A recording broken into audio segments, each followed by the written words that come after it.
नमस्कार दोस्तों, स्वागत करता हूं मैं आपका अपने चैनल जीके कैप्सूल में। आज हम पढ़ने जा रहे हैं भारत की कुछ राष्ट्रीय प्रतीकों के बारे में, जिसको मैंने लूसेंट से उठाया है। तो भारत के राष्ट्रीय प्रतीक के बारे में आज हम देखेंगे कि भारत के राष्ट्रीय प्रतीक आखिर हैं क्या। तो जो भारत के राष्ट्रीय प्रतीक हैं उनमें से हमारा एक है हमारा जो तिरंगा है। तो इसमें पहला क्वेश्चन आता है कि भारत के राष्ट्रीय ध्वज की लंबाई और चौड़ाई का अनुपात कितना है। भारत के राष्ट्रीय ध्वज की लंबाई और चौड़ाई का अनुपात कितना है। तो दोस्तों, जो हमारे भारत के ध्वज है, राष्ट्रीय तिरंगा है, उसका जो अनुपात है वो 3:2 का है। नेक्स्ट पे चलते हैं। भारत के राष्ट्रीय ध्वज की चौड़ाई और लंबाई का अनुपात। देखिए, वही चीज़ है, इसमें लंबाई और चौड़ाई पूछ रहा है, इसमें चौड़ाई और लंबाई पूछ रहा है, तो हमको कुछ नहीं करना, बस उसका उल्टा कर देना है। तो ये जो है, ये हमारा जो इसका सेकेंड ऑप्शन जो है वो सही होगा। ठीक है, बी वाला। नेक्स्ट चलते हैं। भारत के राष्ट्रीय ध्वज के मध्य में बने धर्म चक्र का रंग क्या है। दोस्तों, जो हमारे तिरंगे झंडे में जो चक्र बना रहता है, जाहिर सी बात है सब लोगों को पता है, उसका रंग होता है गहरा नीला। गहरा नीला, गहरा नीला। नेक्स्ट है दोस्तों, भारत के राष्ट्रीय ध्वज के चक्र में कितनी तीलियां होती हैं। भारत के राष्ट्रीय ध्वज में कितनी तीलियां होती हैं या कितनी तीलियां हैं। तो दोस्तों, हमारा आंसर होगा कि भारत के राष्ट्रीय ध्वज में 24 तीलियां हैं। कितनी? 24 हमारा सही आंसर होगा। नेक्स्ट देखते हैं दोस्तों। स्वतंत्र भारत के राष्ट्रीय ध्वज का डिजाइन निम्नलिखित में से किसने बनाया था। ठीक है, तो ऑप्शन है हमारा महात्मा गांधी, बंकिम चंद्र चटर्जी, रविन्द्रनाथ टैगोर, पिंगाली वेंकैया। तो दोस्तों, जो हमारा इसमें से सही आंसर है वो है डी, पिंगाली वेंकैया। नेक्स्ट पे चलते हैं दोस्तों। भारत का राष्ट्रीय गान, नेशनल एंथम है वंदे मातरम, सारे जहां से अच्छा, जन गण मन, हिंद देश का प्यारा झंडा। तो दोस्तों, जो हमारा भारतीय राष्ट्रगान है वो जाहिर सी बात है, हम सबको पता है वो क्या है, जन गण मन अधिनायक जय हे। नेक्स्ट पे चलते हैं।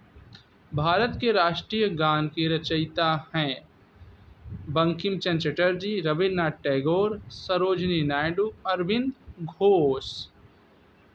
तो दोस्तों, जो हमारे राष्ट्रीय गान के रचयिता हैं वो है रविन्द्रनाथ टैगोर। ठीक है, नेक्स्ट पे चलते हैं। राष्ट्रीय गान जन गण मन सर्वप्रथम कब और कहाँ गाया गया।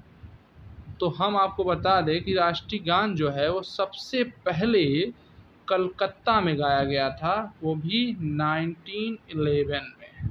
ठीक है दोस्तों, 1911 में। नेक्स्ट हमारा क्वेश्चन है, भारत के राष्ट्रीय गान जन गण मन को संपूर्ण रूप में गाने में कितना समय लगता है। दोस्तों, आपने स्कूल में देखा भी होगा, गाया भी होगा, आपने सुना भी होगा। क्या आपको पता है कि कितना समय लगता है। बिल्कुल सही, 52 सेकेंड। कितना? 52 सेकेंड। भारत का राष्ट्रीय गीत क्या है। अभी हमने राष्ट्रीय गान के बारे में देखा। भारत का राष्ट्रीय गीत है जनगण मन अधिनायक जय है, हिंद देश का प्यारा झंडा, वंदे मातरम, या फिर डी, सारे जहां से अच्छा।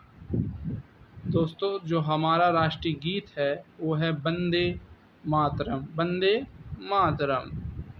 नेक्स्ट हम लोग चलते हैं। भारत के राष्ट्रीय गीत के रचयिता हैं, भारत के राष्ट्रीय गीत के रचयिता हैं, तो हमारे जो भारत के राष्ट्रीय गीत के रचयिता हैं वो हैं बंकिम चंद्र चटर्जी, बंकिम चंद्र चटर्जी। नेक्स्ट है हमारा, भारत के राष्ट्रीय गीत की गायन अवधि है। भारत के राष्ट्रीय गीत की गायन अवधि है? दोस्तों इसका आंसर होगा 65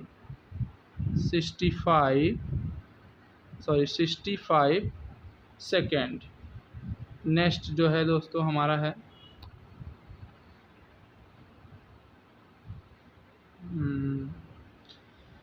भारत के राष्ट्रीय गीत वंदे मातरम सर्वप्रथम कहाँ गाया गया, कब गाया गया, सर्वप्रथम कब गाया गया? तो दो हमारा राष्ट्रीय गीत है दोस्तों, वो सबसे पहले 1896 ईस्वी में गाया गया था। नेक्स्ट है भारत का राष्ट्रीय गीत वंदे मातरम किस ग्रंथ में संकलित है? दोस्तों भारत का राष्ट्रीय गीत किस ग्रंथ में संकलित है? तो दोस्तों मुंडकोपनिषद, कठोपनिषद, भारत भारती या आनंद मठ? तो इसका जो आंसर होगा दोस्तों होगा आनंद मठ। नेक्स्ट चलते हैं, आकाशवाणी और दूरदर्शन के दैनिक कार्यक्रमों की शुरुआत किससे होती है? बहुत ही महत्वपूर्ण क्वेश्चन है दोस्तों।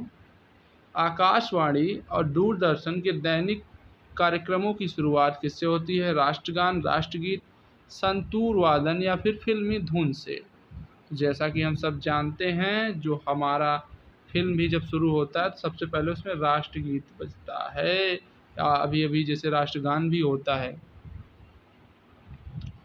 नेक्स्ट जो है हमारा, सारनाथ स्थित राष्ट्रीय स्तंभ का कौन सा भाग राष्ट्रीय चिन्ह के रूप में लिया गया है?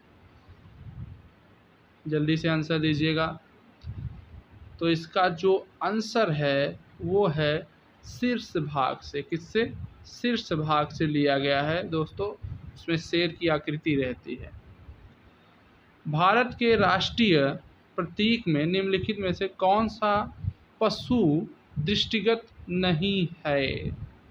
कौन सा पशु दृष्टिगत नहीं है? तो दोस्तों जो भारत के राष्ट्रीय प्रतीक में से जो पशु दृष्टिगत नहीं है वो है हिरण। ठीक, वो कौन सा है? हिरण। नेक्स्ट चलते हैं, भारत के राष्ट्रीय प्रतीक चिन्ह में कितने शेर दिखाई देते हैं? Most important question. जो भारत का राष्ट्रीय प्रतीक चिन्ह है दोस्तों, उसमें 3 शेर दिखाई देते हैं। कितने? 3 शेर। भारत का राज चिन्ह अशोक महान द्वारा सारनाथ में स्थापित स्तंभ से लिया गया।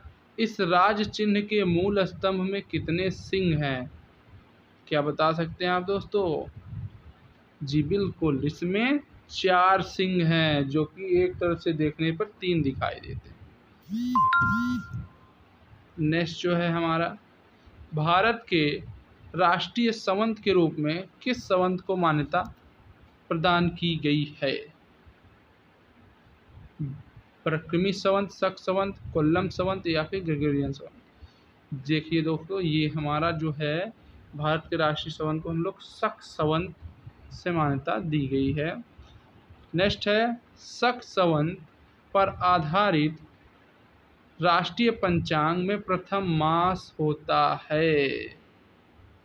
तो प्रथम मास कौन सा होता है? चैत, बैसाख, माघ, कार्तिक में से चैत्र का होता है। शक संवत पर आधारित राष्ट्रीय पंचांग अंतिम मास होता है। कौन सा होता है दोस्तों? चैत, माघ, पोष या फागुन? तो जो हमारा अंतिम मास होता है वो होता है फागुन का। ठीक है। भारत का राष्ट्रीय पशु है, ये तो लगभग सभी को पता होगा कि भारत का जो राष्ट्रीय पशु है वो है बाघ। क्या है? बाघ। नेक्स्ट है, बाघ से पूर्व भारत का राष्ट्रीय पशु था। बहुत ही जरूरी क्वेश्चन है। बाघ से पहले जो हमारा राष्ट्रीय पशु था वो था सिंह। सिंह। ठीक है। भारत का राष्ट्रीय पक्षी सभी को पता है, मयूर क्या होता है दोस्तों, मयूर। एंड नेक्स्ट जो है भारत के राष्ट्रीय आदर्श वाक्य क्या हैं? तो दोस्तों जो भारत के राष्ट्रीय आदर्श वाक्य है वो है सत्यमेव जयते, सत्यमेव जयते। इसी के साथ हमारा सेशन खत्म होता है। मिलेंगे अगले वीडियो में। धन्यवाद। लाइक करिएगा और सब्सक्राइब करिएगा।